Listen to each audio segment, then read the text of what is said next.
शुक्लांबरधरं विष्णुं शशिवर्णं चतुर्भुजं प्रसन्नवदनध्याये सर्वविघ्नोपशान्तये। ओं श्री गजाननभूतगणाधिसेवितं कपित्थजम्बूफलसारभक्षितं उमासुतं शोकविनाशकारणं नमामि विघ्नेश्वरपादपङ्कजम्। ओं श्री गुरु ब्रह्मा गुरु विष्णु गुरुदेवो महेश्वरः गुरु साक्षात् परं ब्रह्म तस्मै श्री गुरवे नमः। ஓம் ஸ்ரீ ஐந்து கரத்தனை யானை முகத்தனை இந்த இன்னவரிபுனை இட்டனை நந்தின் மகன் ரெடியனை ஞான குழந்தனை புந்தியில் வைத்தடி போற்றுகின்றேனே. ஓம் சரி உருவாய் இருவாய் உளதாய் இளதாய் மறுவாய் மலராய் மணியா ஒளியாய் கருவாய் உயிராய் கரியா விதியாய் குருவாய் வருவாய் அருள்வாய் மகனே.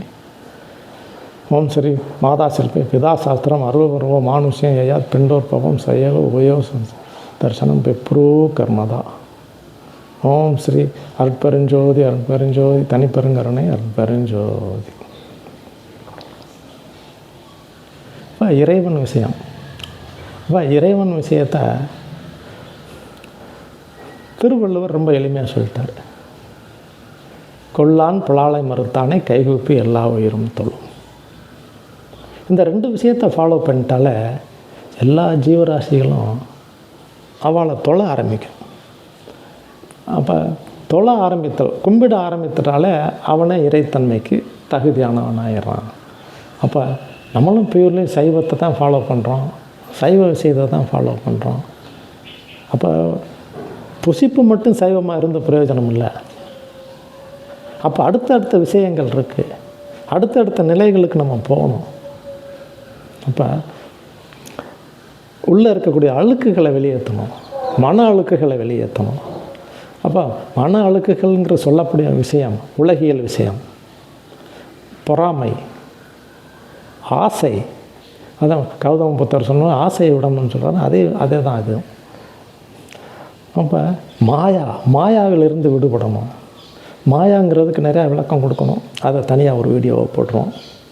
அப்போ இந்த மாதிரி விளக்கங்கள் இந்த மாதிரி விஷயங்கள்லேருந்து விடுபட்டால் தான் அந்த தரிசனம் நமக்கு கிடைக்கும்.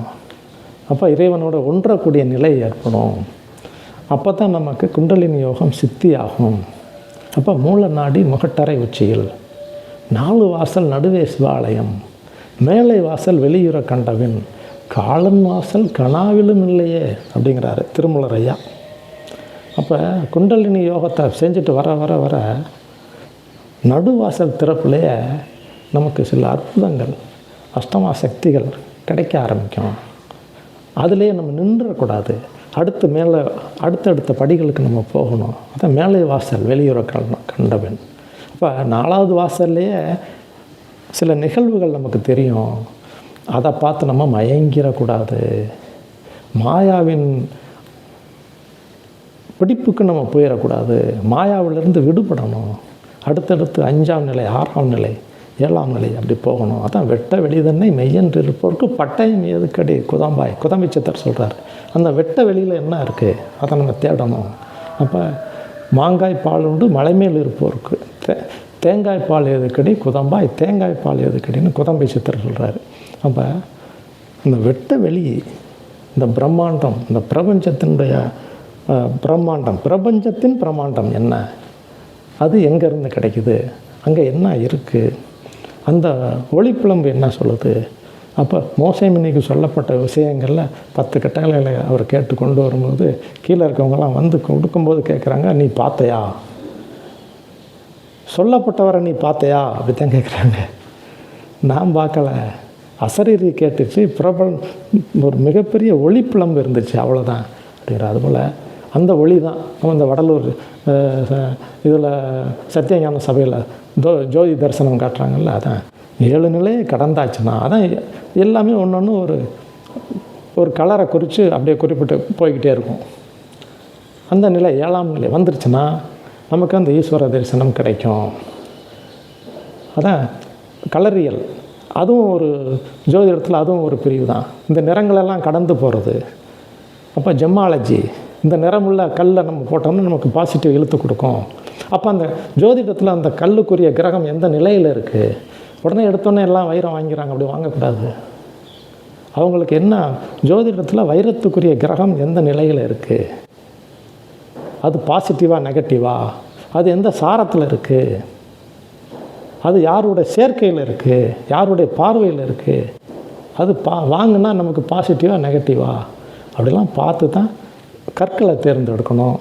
இந்த மாதிரி விஷயங்கள் எல்லாமே எல்லாமே பொதிந்தது தான். ஜோதிடங்கிறது சொப்பனமும் சேர்ந்தது. கைரேகை குருமேடு அவனுக்கு எப்படி இருக்குது, அப்போ பிறந்ததுமே அவனுக்கு அந்த ஜாதகத்தில் எப்படி இருக்குது, இரண்டும் பார்த்தா ஒத்து வரும். ஆயுள்காரகர் எப்படி இருக்கிறாரு, அப்போ ஆயுள் ரேகை எப்படி இருக்குது, புத்தி ரேகை எப்படி இருக்குது, தன ரேகை எப்படி இருக்குது, எல்லாமே ஜோதிட கட்டங்களோட தொடர்புடைய விஷயமாகவே அந்த கையும் அமையும். அப்போ வாழ்க்கை முறையும் அதான் அமையும். அதான் பூர்வ புண்ணிய விஷயங்கள்.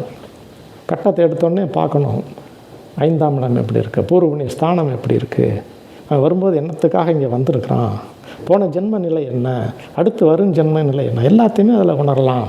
அந்த மாதிரி விஷயங்கள் எல்லாமே நம்ம ரிஷிமார்கள் நமக்கு எளிமையாக சொல்லியிருக்கிறாங்க. அப்போ நம்ம அது எல்லாமே நுட்பமாக ஆய்வு பண்ணி அதிலிருந்து தெளிவான கருத்தை எடுக்கணும். அந்த கருத்தின் பிரகாரம் நம்ம வாழ்வியலை அமைச்சிக்கிட்டோம்னா எல்லாமே ஜெயமாகும். வாழ்த்துக்கள், ஆசீர்வாதம்.